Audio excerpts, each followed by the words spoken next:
Hello and welcome back to Unconvention. For those of who are just joining us, we have just completed a fascinating conversation with the Invest India team, understanding more on their Agni offering.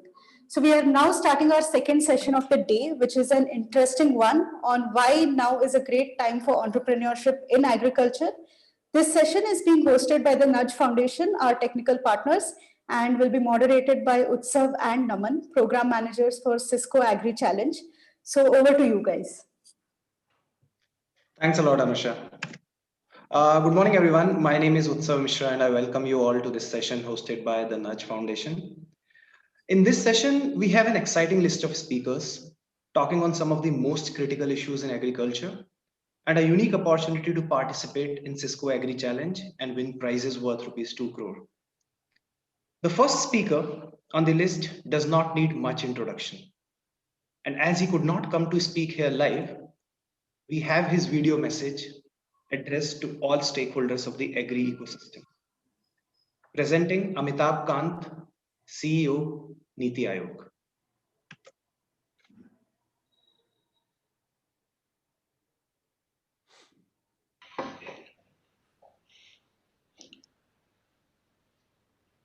Distinguished guests, ladies and gentlemen, I'm absolutely delighted to speak here at Unconvention. Ladies and gentlemen, in India, agriculture is one of the most important sectors in the context of the economy.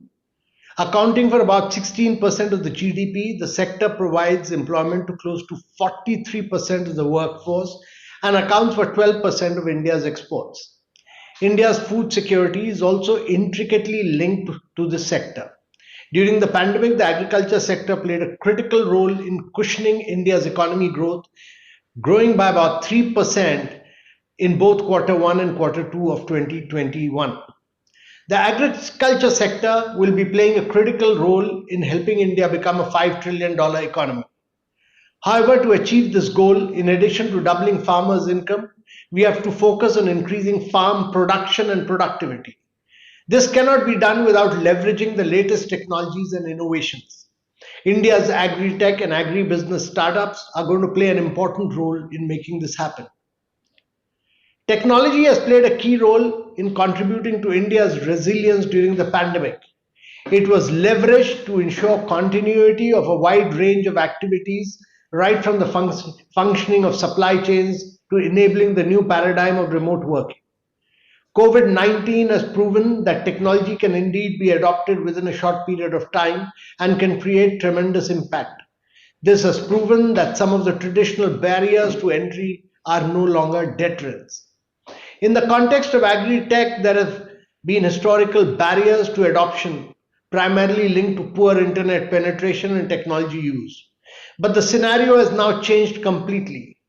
India now has close to 700 million internet users and has some of the cheapest data rates in the world. These numbers are only on the rise.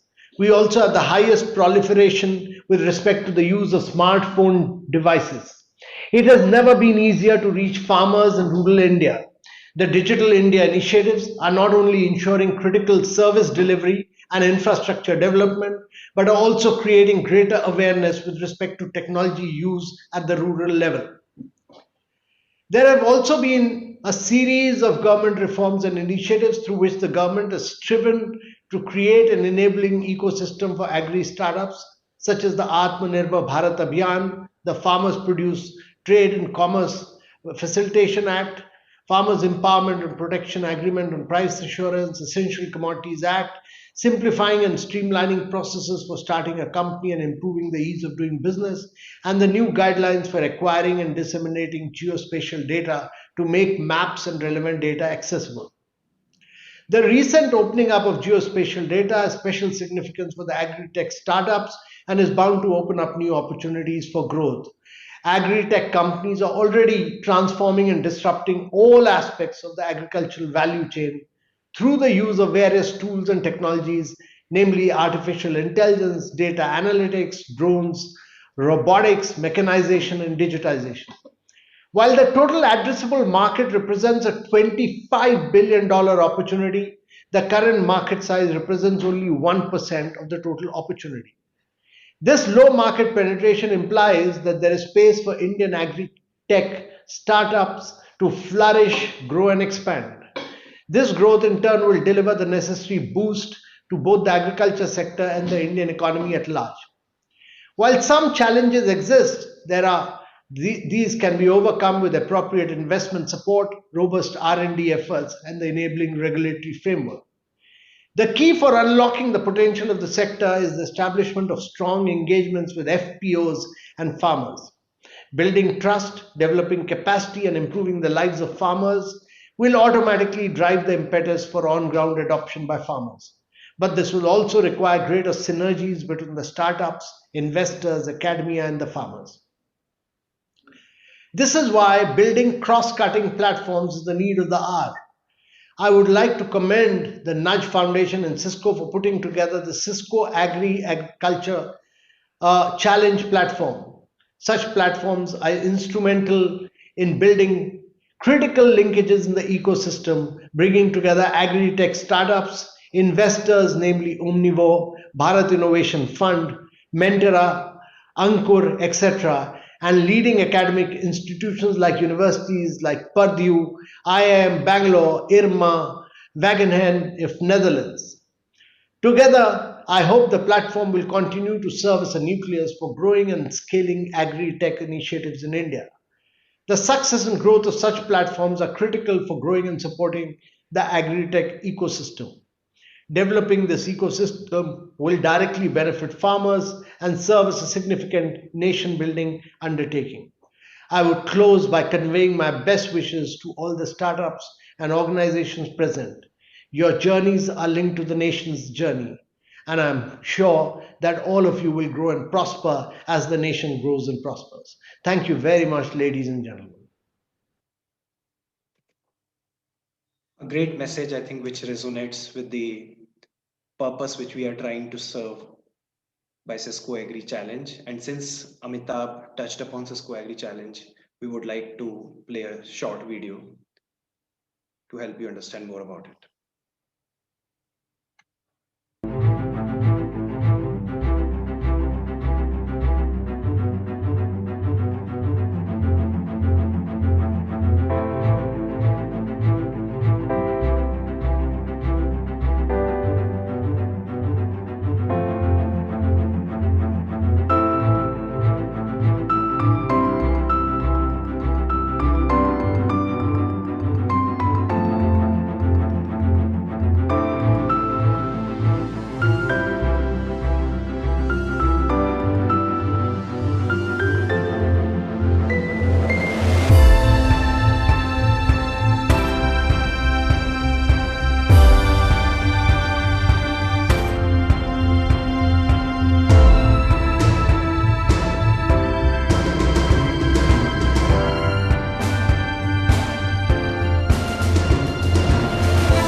With 600 plus applications and application closing on February 28th, we encourage you to apply for the challenge if you are an agri innovator.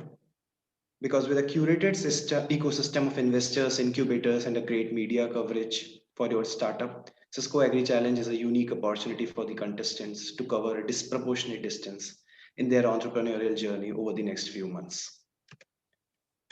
Moving on, the next speaker on the list is a renowned name in the world of investment. Inviting Mr. Prashant Prakash, partner, SL Partners, to speak on a critical topic called why now is a great time for entrepreneurship in agriculture. Over to you, Prashant. Thank you, Utsav. Thank you for having me here. I'll just share my screen.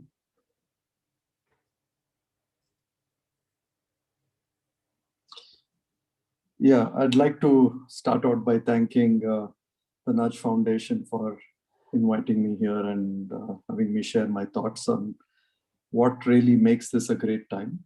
I think there's a lot of elements of the ecosystem that are coming together. And I'd like to spend the next 10 minutes giving my perspective as an investor who started out investing in the agri-tech ecosystem about 3 to 4 years ago when it was really nascent and not as fashionable as it has become today. Just to give you a little bit of perspective, I think for investors, why is agri-tech so interesting all of a sudden? So if you look at the last 10 to 15 years, entrepreneurship has largely focused on the urban metro B2C kind of opportunities, service opportunities, whether it is Flipkart, Swiggy, Urban Company, Book My Show, and some of these kinds of opportunities. And then there was a little bit of the B2B, where the large proliferation of smartphones meant that you could have more efficient business to business transactions. So that was the next phase. But I think what investors were looking for is what's the next frontier? Where do you have the largest pool of customers?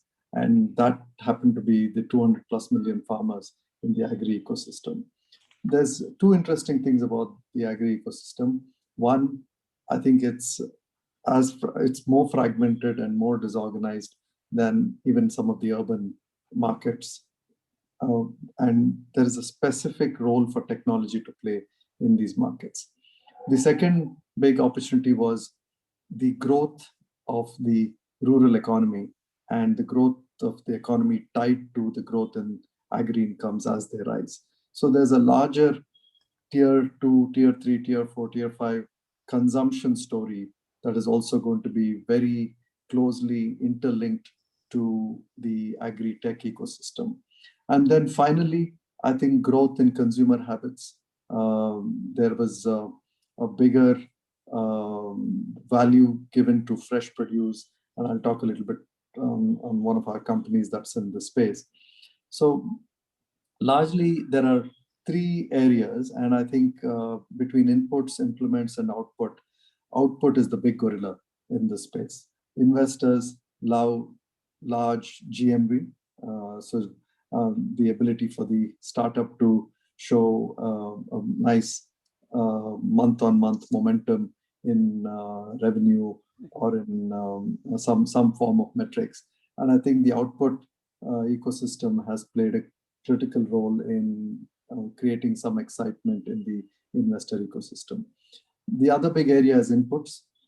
There is a lack of good product availability for farmers. There is also the traditional agronomy support that they would avail from the governmental organizations and development organizations is being disrupted by what smartphones can provide farmers instantly. And finally, the role of data and AI to help make logistics, supply chains, and other aspects of the demand chains more efficient and more intelligent. I think there's a big movement in that direction. But I think there's one aspect that I would like to kind of highlight, which is that while there has been almost a year-on-year increase in funding, we are still in the very early stages. We are, when you compare the agri sector funding environment, we have totally raised in this sector just about $500 million. And when you compare this to some of the other sectors, we are, I would say, maybe 2 to 3 years away from where I would start seeing at least 1 or 2 unicorns, and that would drive maybe $3, $4, $5 billion of investment coming just into this sector every year. The other interesting development is the number of funds that have kind of taken to this sector. What started out as very small seed funds and impact funds investing in the sector, slowly early stage funds like Axel and Omnivore and Avishkar and Sequoia started investing about 3 to 4 years ago. But as these companies scaled, you're starting to see growth investors such as Tiger Global and Bertelsmann take positions in this sector. And the COVID, like many sectors in technology, I think what really has got investors interested and now intrigued about this sector beyond the large size of this market and the disorganized nature of this market is the acceleration that we saw during lockdown and the disruptions which we believe are for good. You had a situation where farmers had no other option but to use agri-tech startups to kind of save their produce and get produce to the consumers in major metros. And I think there was a level of trust that did not exist between farmers and agri-tech startups, which in a sense got built during COVID because of the help that these startups could provide farmers in saving their crops and not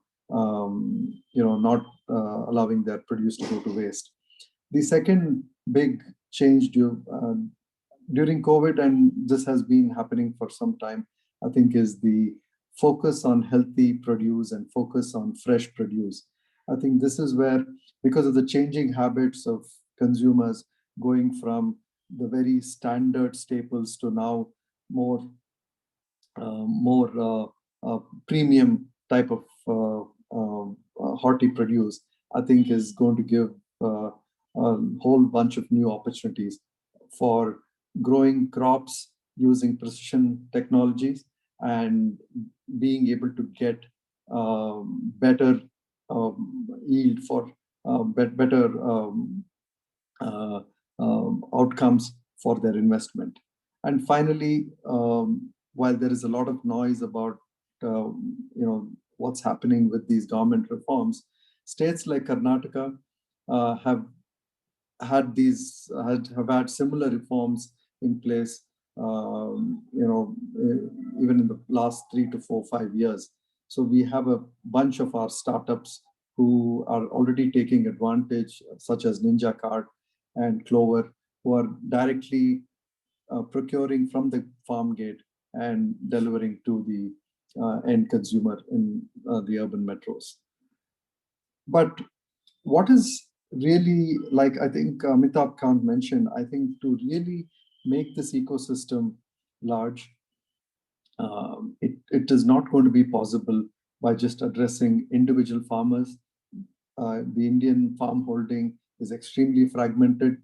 You need mechanisms to be able to take advantage of platforms, whether it's the idea of an FPO collective as a platform or other types of platforms that can emerge, such as what we are doing with AgroStar.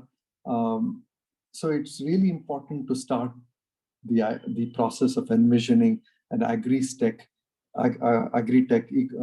stack that will bring together FPOs, entrepreneurs and startups, and other institutions, which will provide an accelerated mechanism for value creation in the ecosystem.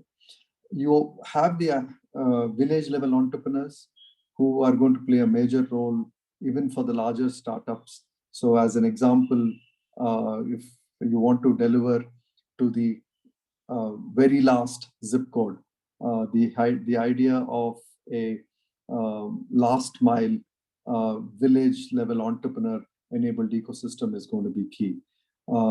The process of onboarding the next generation of digital users will also require some amount of handholding in these very remote locations. Again, there's a big role for small businesses and individual entrepreneurs to support the larger startups. So what I'm trying to kind of emphasize here is there is a big value chain, which is probably a little bit unlike the urban areas, where you have 2 to 3 ecosystems, sub-ecosystems that have to come into play. The FPOs need to be strengthened. While FPOs have been around for the past 4 to 5 years, I think the potential of the FPOs have not been realized. And the reason they have not been realized beyond just, maybe some political reasons and not getting the right kind of talent, I think is the lack of platforms. And one of our companies, Samunati, is digitizing these FPOs to be able to provide uh, the right kind of technologies for these FPOs to participate in the ecosystem. And then you have the value chain models that need to be created to enhance the value of produce. It is not only about making sure that there is downstream processing, but there has to be all kinds of mechanization, and there has to be all kinds of grading and other technologies that need to be put into place to really leverage the monetization that will be possible in rural areas. And finally, the idea of local to local commerce. I think because consumption in these rural areas is going to be very different from consumption in urban areas, and the type of products that they consume would be very different. So there is an opportunity not to do a round trip and not to replicate some of the urban products in these rural areas. So, in the interest of time, I will just maybe talk about 2 to 3 of our scaled companies.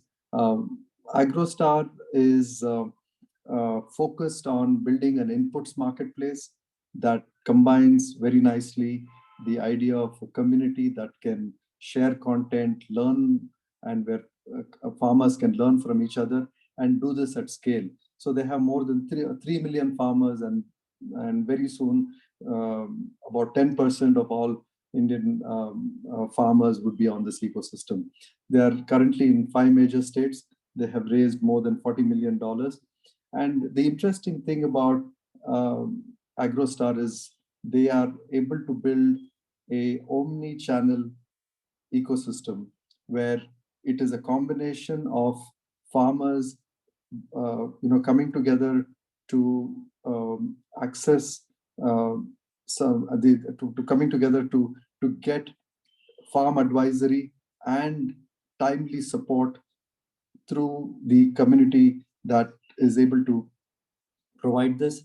They then discover the right products, and they're able to buy branded products in a very trusted platform. Samunati is a NBFC that, like I mentioned, is providing an ERP, a type of an ERP that can help digitize some of these FPOs and will help the FPOs better participate in, and they will provide them the right kind of linkages for them to access the right consumers for their product. They have they're currently in about 19 plus states in the country. And finally, Clover. So the one important thing that we have seen as investors in the agri ecosystem is the need to be full stack. You just can't be a distributor. You need to add value both at the back end and in the middle, which is where you provide efficient logistics, and in the front end where you're able to market and create the right kind of consumer demand. It's a complex chain that you will have to stitch together as an entrepreneur. Not being able to do this will, in many cases, it's going to be a handicap to actually realize the right value for the produce. And in many cases, there is not a large enough moat that you will build by either being just focused on the front end and playing the role of a distributor, or just being in the back end and providing agronomy support, because the farmer at the end of the day wants a market, and they want the right value for the produce. So you need to it's a little bit of a challenge that in this ecosystem you will have to build a holistic platform to be able to provide the right value. So in summation, I would say that the best entrepreneurs are today going after these complex challenges that there are in the agri ecosystem. The digitization that is possible in the ecosystem, and the next generation of farmers that are coming into the ecosystem are taking up to some of the possibilities, really accelerating the adoption of some of the digital technologies that these startups are able to provide. And third, the demand for demand for fresh produce and demand for traceability for produce that can offer traceability is starting to improve. So there is more sophisticated demand chains that need to be built, which would require the right kind of technology. And finally, a wide-ranging set of investors today are interested in the agri ecosystem, all the way from very small seed funds to mid-stage funds to large funds. So it is the best time for you to be an agri entrepreneur. I'd like to wish all the participants of this grand challenge and the winners all the best. Thank you.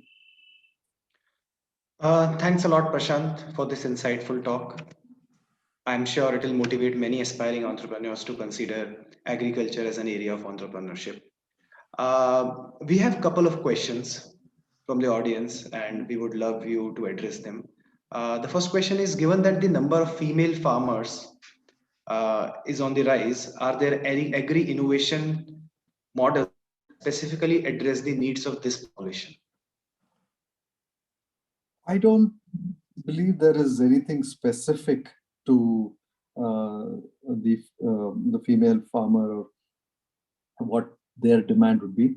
I would say that being proficient in the ability, I would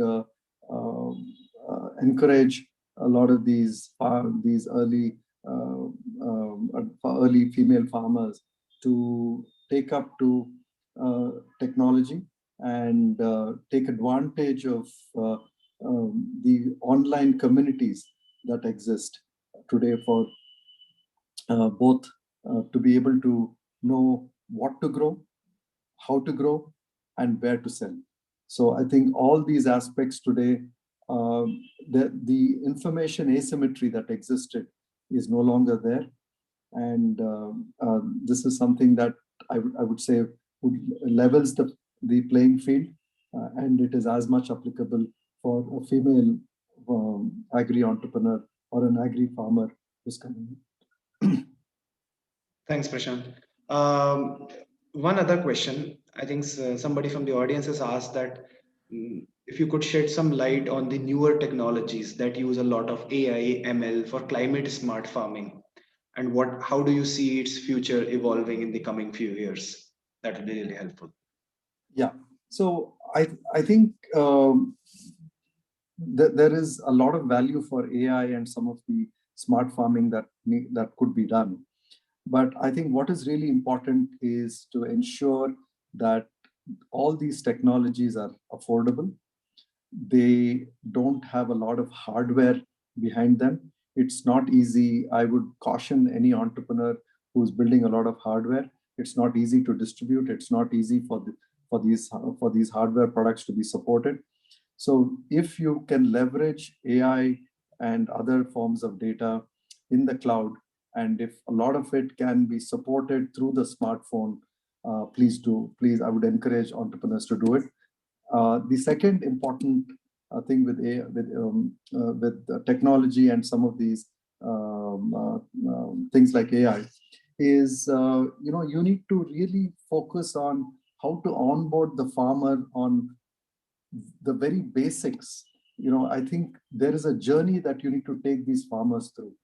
If you overload these farmers with a lot of technology, you'll probably not get the right product market fit.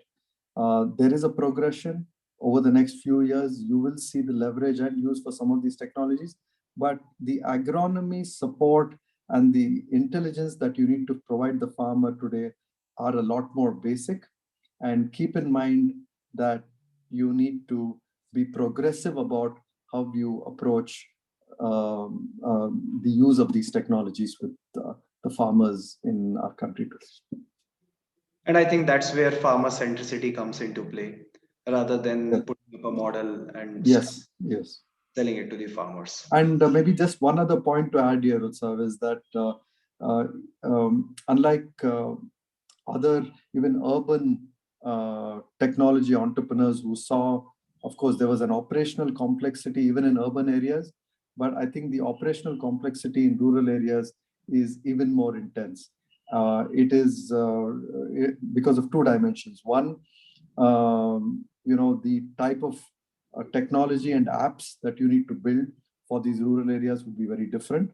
And the differences between the different parts of the country, which is not so acute when it comes to urban. So if I'm doing a food delivery startup in Bangalore, it's not going to be very different in Gurgaon. But if I'm going to do an agri startup in Karnataka, it's going to be very different in Western UP. So we have seen, scaling from 0 to 1 in a particular state is possible. It's quite quick, but going from 1 to 10 across the country, you need to have a little bit more patience and a little bit more diligent introspection of the nuances in each state and the operational complexities in each state. Thank you so much, Prashant. That's really helpful. I think moving forward, we have 3 great organizations lined up to talk about their work. I invite Mr. Sanjay Joshi, Executive Director, Foundation for Ecological Security, to talk about the work done by FES in the area of rural livelihoods and conservation. Over to you, Sanjay. Yeah, thank you, Utsav. I'll just share the screen.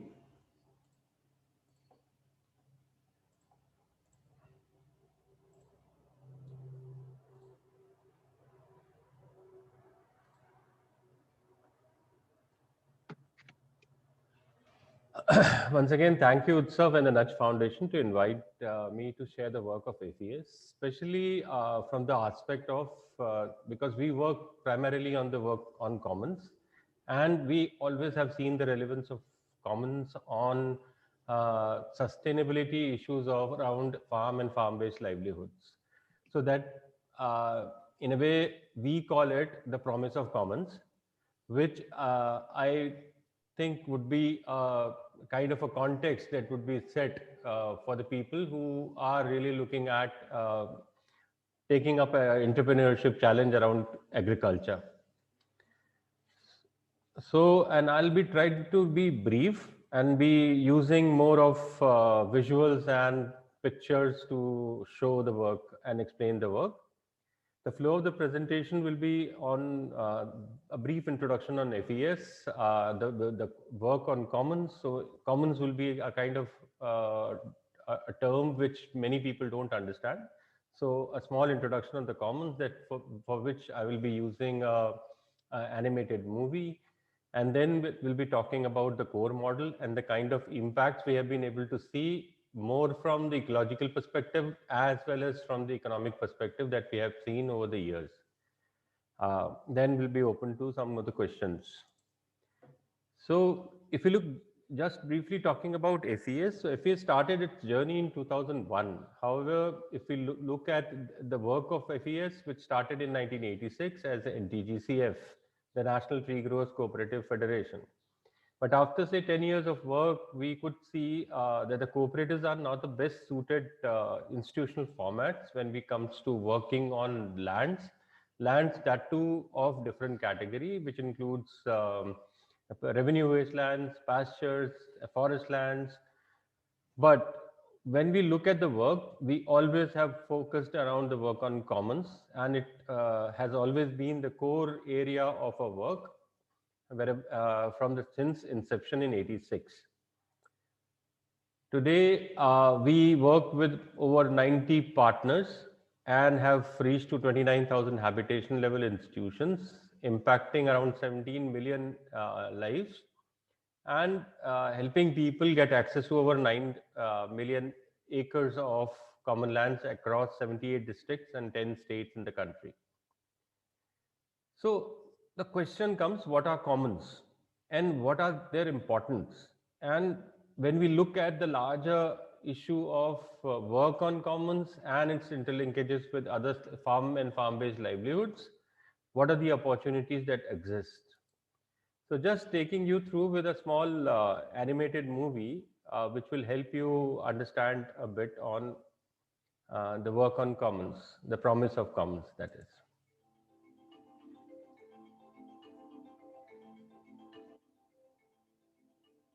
The promise of commons. Commons are community forests, pastures, and water bodies. They cover 25% of India's landmass. 350 million people depend on commons for their livelihoods.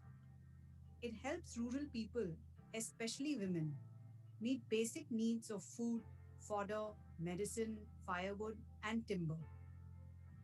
It is a critical source of income and sustenance for tribal populations, 45% of whom live below the poverty line. Between 40 and 60% of their income is from the collection and sale of non timber forest produce. Similarly, landless, marginal, and small farmers rely heavily on common pastures for the fodder and water needs of their livestock. When commons are ecologically healthy, they improve surface and groundwater, soil nutrients, pollination, pest control, carbon storage, and create a thriving ecosystem.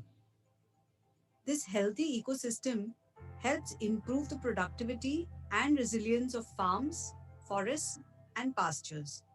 This is essential in the face of the climate crisis.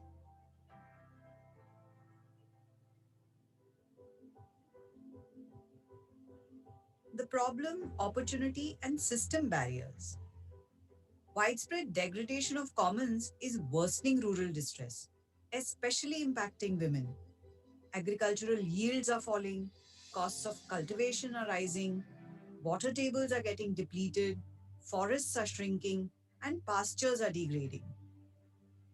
These in turn contribute to declining rural incomes, growing inequality, distress migration, additional burden on women, and worsening the impacts of climate change. Communities, especially women, who depend on the forests, pastures, and water bodies around them, don't have the rights and resources to protect and manage these commons. Opportunity for change. But today, opportunities to jobs. Our Prime Minister is recognized as a champion for climate action. He has increased national commitments to land restoration. Laws such as the Panchayati Raj Act and the Forest Rights Act support community-led commons restoration. State and national governments have made ambitious commitments on farmers' incomes, land degradation and climate change, water availability, and sustainable development goals.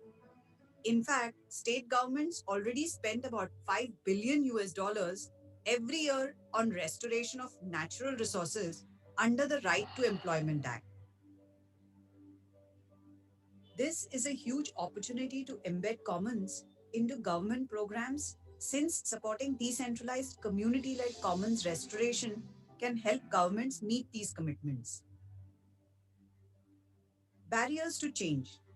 To make the most of these opportunities, We first need to understand why efforts to restore commons so far have not quite succeeded. This is because of four deep-rooted problems. Number one, people working on commons don't work together.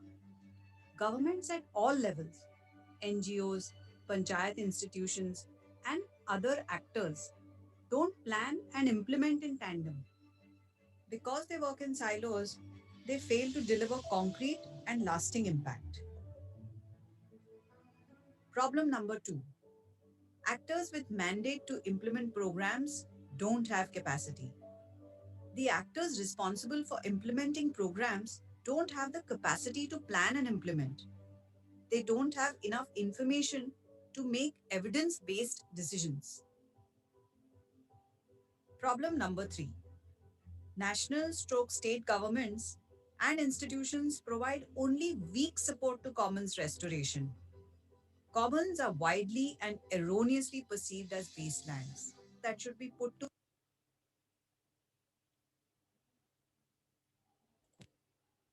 other productive uses. Evidence that commons play important ecological and economic roles is not well known, which is why social and political interest in commons restoration remains low. Problem number four, actors responsible for implementing laws, policies, and programs are not held accountable.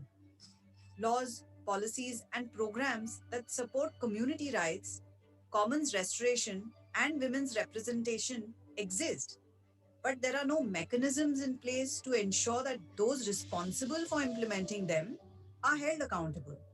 Moreover, communities and NGOs don't have the capacity or information to hold authorities accountable. As a result, commons are often diverted for development projects. Women's rights to representation and decision making are also routinely ignored.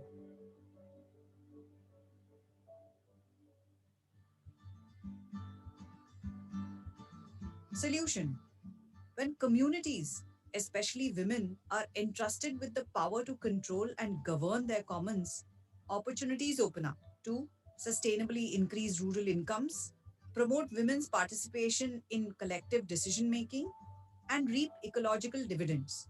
This is the promise of the commons. So this is what we are trying to do in terms of helping people secure land rights.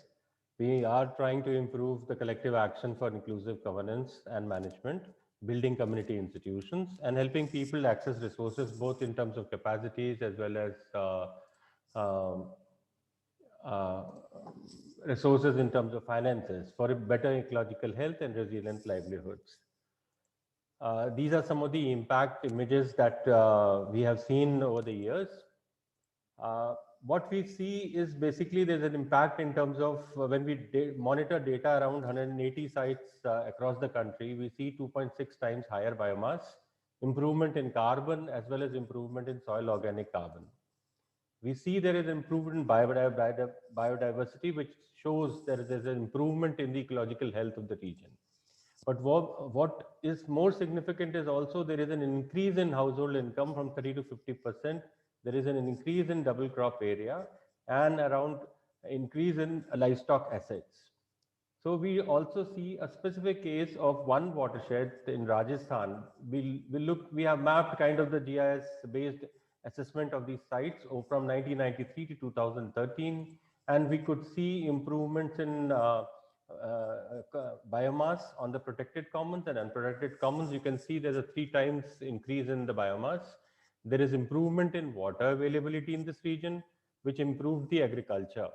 So double crop has increased despite low rainfall. The livestock holding has also improved over the years, and one can see there is an increase in the milk production. So there is a direct linkage between, just to summarize, there is a direct linkage between the work on commons, the ecological health of the region, and the sustainability of the farm and farm-based livelihoods. So whenever there is an investment to be seen, we need to see in the larger perspective of improved ecological health, plus there we can expect a more improvement in agriculture and incomes from the agriculture. So what we need to also do is look at scope where we can help people get a better price and take a better, use data and information for better and improved decision making on the ground when it comes to agriculture. I will end with that. Thank you. Thanks a lot, Sanjay, for letting us know about the work of FES in the area of commons and rural livelihood. Interest of time, we will take the questions in the end. Moving to another great organization, Digital Green. I invite Rikin Gandhi, co-founder and executive director, Digital Green, to talk about the unique model of the organization. Thank you so much. Oops. Sorry. Perfect. So we've all experienced it. On one of my first trips to a village, children would congregate in front of my camera. Folks would peer into the few homes that had a television set, and a large line gathered in front of the village's only payphone. In less than a decade, smartphones that pack inbuilt cameras and social media apps have taken over. Much of these functions and costs have plummeted. The mobile revolution across India is obviously well known, and rural internet usage now exceeds urban. But there remain significant inequities. A recent study in Nature Sustainability found that 75% of farms that were bigger had high-speed 3G or 4G connectivity, but less than 30% of farmers with less than 1 hectare did. Farmers with the lowest yields and where farmers face the most climate-related shocks and food insecurity have even less digital connectivity. Data has the power of connecting the dots to maximize our collective impact. And just like roads and electricity, data can serve as infrastructure to catalyze the next generation of agri-tech innovations.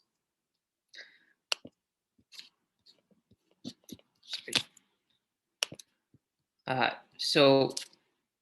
just like the Green Revolution powered increases in yields in areas that were well endowed with irrigation, digital technologies need to be contextualized to land on similarly fertile soil too. The so-called developed and developing world divide won't be closed by technology alone. Physical infrastructure, human capital, political institutions, finance are necessary foundations to the gains that technology can provide.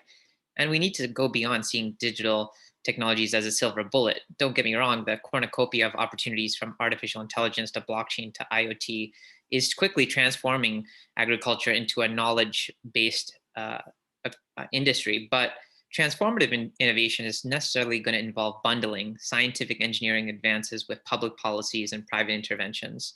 The opportunity we now have is to align traditional agricultural research, business, and policymakers with the explosion of new agri-tech startups and entrepreneurs, venture capitalists, telecom and cloud service providers, because no single organization is going to have the authority or control of even a significant part of the agri-food system, much less the whole. Rather, agri-food systems are highly decentralized and are likely to deconcentrate even further as we try to build a more resilient national food security in this post-pandemic world. We also need to be wary of the inequities that technology itself can exacerbate, particularly when powerful interests capture its value and its data for their own vested interests. And that's really what government and the broader agricultural sector and all the entrepreneurs who are in today's convening needs to do, to flip the agricultural paradigm, which has been very top down and where data is often extracted from farmers, and instead return agency and empowerment for farmers to control and share their own data in a unified way on their own terms. To share an example, at Digital Green, we work with the Government of India's National Rural Livelihood Mission to use peer-to-peer videos by and for farmers to share best practices. As we do so, village resource persons collect data on what videos individual farmers watch and what practices they apply on their farms. We've linked that data with a farmer hotline so farmers can listen to the same advice that they watched during a video screening on their phones. But that was only because of the partnership that we had established amongst ourselves. What if farmers, though, had the ability to access their own data and could decide who they wanted to share that data with? And what we need to do is, as a collective community, co-create an open source platform, an agri-stack or a farm stack, to build applications that can leverage our respective strengths. I'm personally looking forward to seeing the ideas that come out of the Cisco Agri Challenge to enable farmers to gain greater agency. The platform can serve as an open architecture to codify governance policies and interoperability data standards to provide the necessary safeguards to protect the interests of farmers and the organizations that work with them alike. It's especially important that this be done inclusively of those most marginalized, especially women and the landless.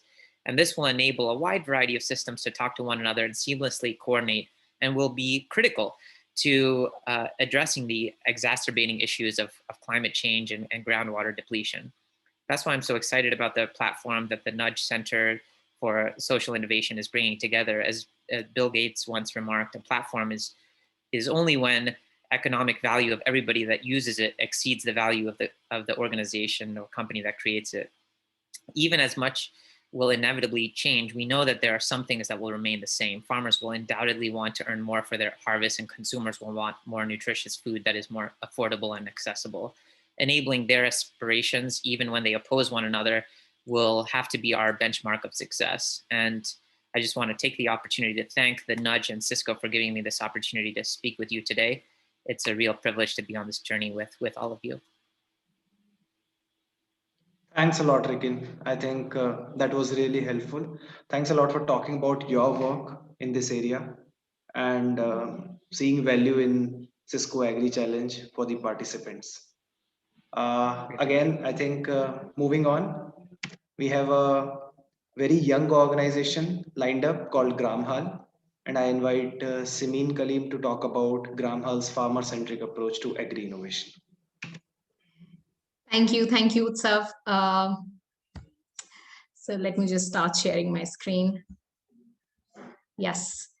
So I think, first of all, thank you and hello, everyone. I would just like to begin by saying that it's an honor to be a part of this panel today and to share our work with everyone here. I think I would also like to admit that it is slightly nerve-wracking to really talk after all the industry leaders have spoken about their work, but we'll try our best.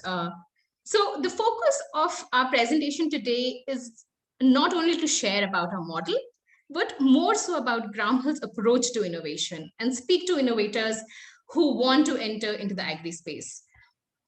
So a year and a half ago, we set out ourselves to work on an outrageously bold vision of using technology to enable 10 million farmers to earn a fair price by 2025.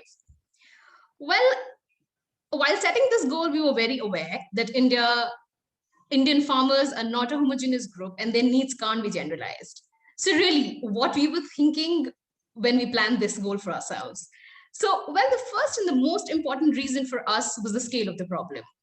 Because the scale of the farmer problem is so large, dynamic, and complex. To make any significant change, to create a significant dent, we have to think about scale. So second, we did time bound ourselves because the speed at which this problem is growing, the fight of any innovation right now is not just about finding a solution. It is also about how fast you can fund and deploy it as well. So with these two things, we set out and started working towards our goal of increasing post-harvest farm profitability by enabling farmers to realize a fair price.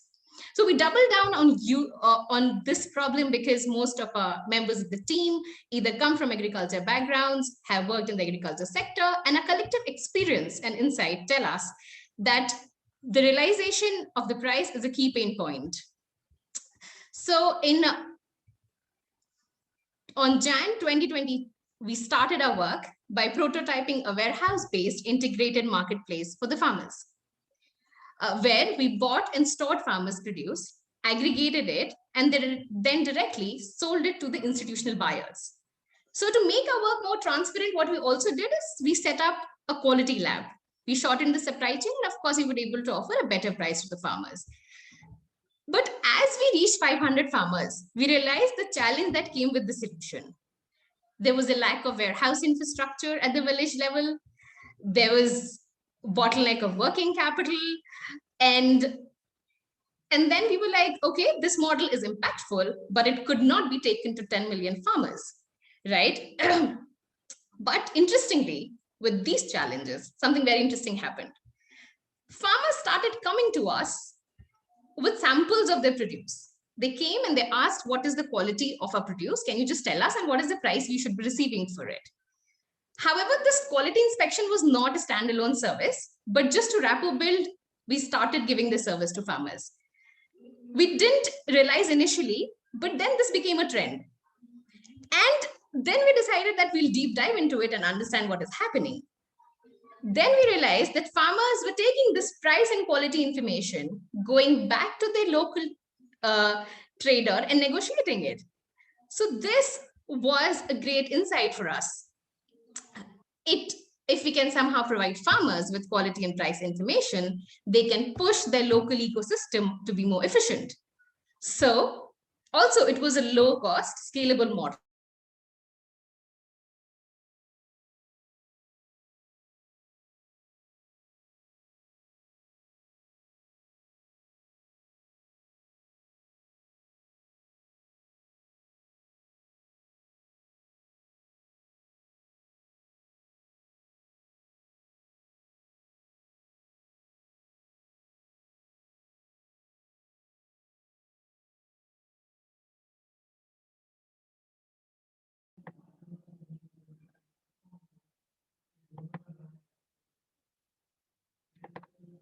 I think there's some technical issue with Simin's internet connection.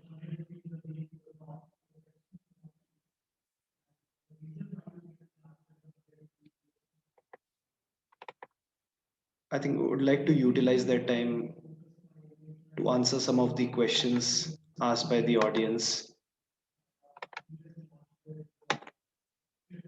So one question for Sanjay. Sanjay, if you're there, what is the time horizon do you see for some of the results you mentioned? I think Simin is back. I am very sorry. Okay. This has to happen on everything that we do. So the light just went away. No problem. No problem. Yeah, just give me a second Please. And I'll get back. Please go ahead. I think meanwhile, Sanjay, I'm really sorry. Request you to answer that question in the chat box. It depends on location to location, but generally a time horizon of 3 to 5 years takes time to give results in terms of impact on agriculture. Right. Because with improvement in water, improvement in nutrient flows from commons within the 3-year time zone, you see the changes on ground. Thanks a lot, Sanjay. Over to you, Simin. Thank you. Last 1 minute. Yes. So I'm just quickly going to wrap up and talk about this model. And so what we're currently doing is we are providing farmers a doorstep quality inspection service.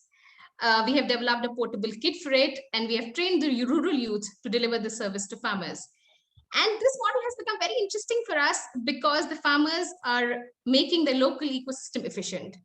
And what we also did interestingly, that traders also appreciate knowing the crop quality information because this allows them to make better purchases. So somehow this model became a win-win situation for us. And it created new opportunities for both the farmers and the buyers in the ecosystem.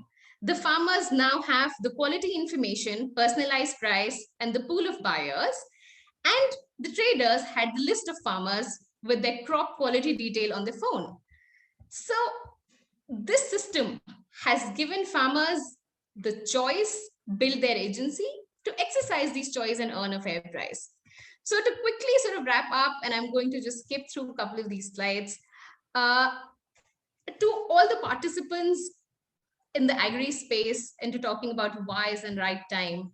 To conclude, I would just like to say to new innovators that spot the opportunity in the agri space, be married to the problem, not to the solution, have a constant customer feedback loop, and do a rapid prototyping and iterate your idea. And reach a solution that is simple, cheap, and scalable. I think right now it is a great time to be in this space because there are many support systems like the Nudge and the Cisco that are ready to believe in great ideas and support innovators. So I think that is it for me. Thank you everyone for listening. Dhanyawad, Simin. Dhanyawad. I'm just going to stop sharing my screen. Yeah. Yes. So thank you so much.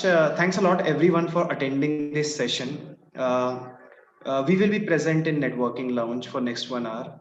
The Nudge Foundation team to answer any questions about Cisco Agri Challenge and the work done by the Nudge Foundation in the area of poverty alleviation. Over to you, Anusha. Yes. Big thank you, Prashant, Utsav, Sanjay, Rikin, Simin, and Naman for sharing your thoughts and experience on this topic with us, and also for sharing that wonderful message from Mr. Amitabh Kant. It was such a delight to be part of this session and hear you all. For those of who you would like to connect with Nudge Foundation, they are there in the networking lounge where you can meet and converse with them. And if you want to get in touch with any of the speakers of this session, you can do it so via the Hubilo platform. Coming up next, we have 2 sessions around how social entrepreneurs can make use of NDHM and build solutions for Bharat, and a masterclass on designing effective pilots. You can also meet Rini from Centric Brand Advisors in the networking lounge. So thank you all who joined, and see you again very soon. Thank you. Thanks a lot. Thank you. Thanks. Thank you.